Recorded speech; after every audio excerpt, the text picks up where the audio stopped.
அனைத்து தமிழ் நெஞ்சங்களுக்கும் மற்றும் மாணவர்களுக்கும் கனிவான வணக்கங்கள். சரிங்களா? நம்ம எட்டு தொகை நூல்கள் பார்த்துட்டு இருக்கோம். இப்ப நம்ம என்ன நூல் அடுத்து அகம் சார்ந்த பாடலாக நூலிலேயே அகம் என்று அமைய பெற்ற ஒரு நூல் தான் அகநானூரை பற்றி தான் பார்க்க போறோம். சரிங்களா? மறக்காம நம்ம சேனலை சப்ஸ்கிரைப் பண்ணிக்கோங்க, லைக் போட்டுருங்க. அடுத்து நம்ம பார்க்க போற பாடலுக்கு தலைப்புக்கு வந்துடலாம். சரிங்களா? அகநானூறு, அகம் கூட்டல் 400 பாடல்களை கொண்டுள்ளதால் இது அகநானூறு என அழைக்கப்படுகிறது. அகம் சார்ந்த 400 பாடல்களை கொண்டுள்ளதால் இது அகநானூறு என அழைக்கப்படுகிறது. அகநானூறு 3 பிரிவுகளாக பிரிக்கப்பட்டுள்ளது. அகநானூறு 3 பிரிவுகளாக பிரிக்கப்பட்டுள்ளது. 1 களிற்றியானை நிறை, 2 மணிமிடை பவளம், 3 நித்தில கோவை. நித்தில கோவை, கோவை என்பது கோர்த்தல் என்பது பொருள். கோவை என்பது கோர்த்தல். சரியா? அடுத்து இந்த 1 இருந்து 120 பாடல்கள் களிற்றியானை நிறையாகவும் 121 இருந்து 300 பாடல்கள் மணிமிடை பவளமாகவும் 301 இருந்து 400 வரைக்கும் நித்தில கோவையாகவும் பகுக்கப்பட்டுள்ளது. சரிங்களா? அகம் கூட்டல் 4 கூட்டல் 100 அகநானூரை பிரிக்கும் முறை. அகம் கூட்டல் 4 கூட்டல் 100 அகநானூறு. அகநானூற்றின் அடி வரையறை இதுதான். மிகுதியான அடி வரையறை கொண்டது. 13 அடி சிற்றலையும் 31 அடி பேரலையும் கொண்டதுதான் அகநானூற்றின் அடி வரையறை அப்படின்னு நம்ம சொல்றோம். சரிங்களா? இப்ப அகநானூர்ல எதெல்லாம் அமைஞ்சிருக்கு அப்படின்னா மன்னர்கள், வள்ளல்கள், வரலாற்று செய்திகள், இயற்கை வர்ணனை, உள்ளுரை, இறைச்சி போன்றவைகள் அகநானூற்று பாடல்களில் கணிக்கப்படக்கூடிய ஒரு அரியதான செய்தி அப்படின்னு சொல்றோம். மன்னர்கள், வள்ளல்கள், வரலாற்று செய்தி, இயற்கை வர்ணனை, உள்ளுரை, இறைச்சி போன்றவை வகுக்கப்பட்டுள்ளன. அது மட்டும் இல்ல, அகநானூருக்கு வழங்கக்கூடிய வேறு பெயர்கள். அகநானூருக்கு வழங்கக்கூடிய வேறு பெயர்கள் என்ன அப்படின்னா நெடுந்தொகை, பெருந்தொகை 400 பெருவாரியான பாடலடிகளை கொண்டுள்ளது இல்லையா? பெருந்தொகை 400 அகப்பாட்டு எனவும் அழைக்கப்படுகிறது. சரி, இதனுடைய பாடல் நமக்கு தெரியும். 400 பாடல்கள் மற்றும் +1 சொன்னோம். கடவுள் வாழ்த்து பாடல்கள். கடவுள் வாழ்த்து பாடலை பாடியவர் பாரதம் பாடிய பெருந்தேவனாரே ஆவார். புலவர்கள் எத்தனை பேர் பாடினாங்க அப்படின்னா 158 புலவர்களால் இந்த அகநானூறு பாடப்பட்டுள்ளது. சரி, இப்ப அகநானூற்றை தொகுத்தவர் யாரு அப்படின்னா உருத்திர சன்மனார். அகநானூற்றை தொகுத்தவர் யாரு அப்படின்னா உருத்திர சன்மனார். தொகுப்பித்தவர் பாண்டியன் உக்கிர பெருவழுதி. பாண்டியன் முக்கிர பெருவழுதி தொகுப்பித்தவர். பாட்டும் திணை பாகுபாடு வைக்கும் முறை பற்றி அகநானூறு செப்புகிறது. பாட்டும் திணை பாகுபாட்டின் வைப்பு முறை எப்படி வச்சிருக்காங்கன்னு பாருங்களேன். 1, 3, 5, 7, 9 என ஒற்றைப்படை எண்களாக வருவன.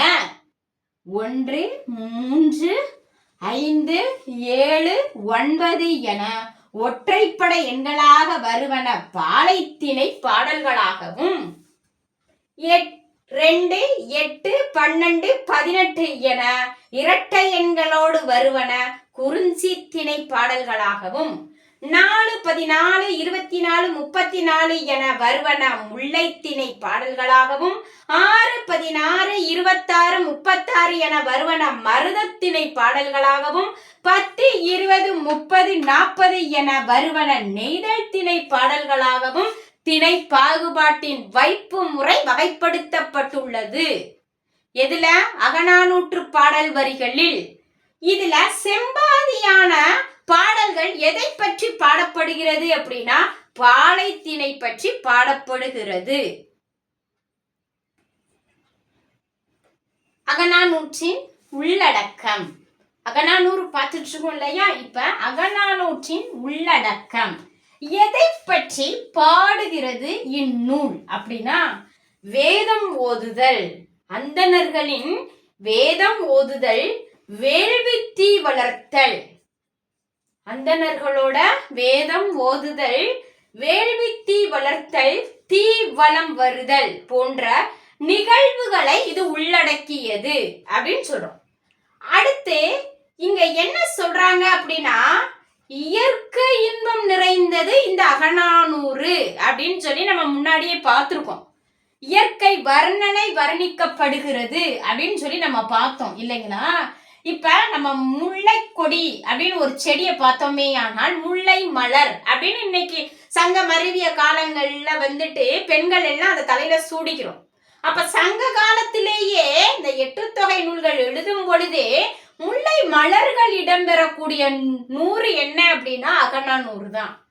முல்லை மலர்களை போய் நம்ம மழை சோன்னு பெஞ்சிட்டு இருக்கும் பொழுது முல்லை மலர்களை போய் செடியை விட்டு பறிச்சோன்னு வச்சுக்கோங்களேன், அந்த செடியில இருந்து காம்பானது வராதான், மேல 4 இதழ் பிஞ்சு போய் தான் வரும் அப்படின்ற மாதிரி ஒரு உமைக்கப்படுகிறது.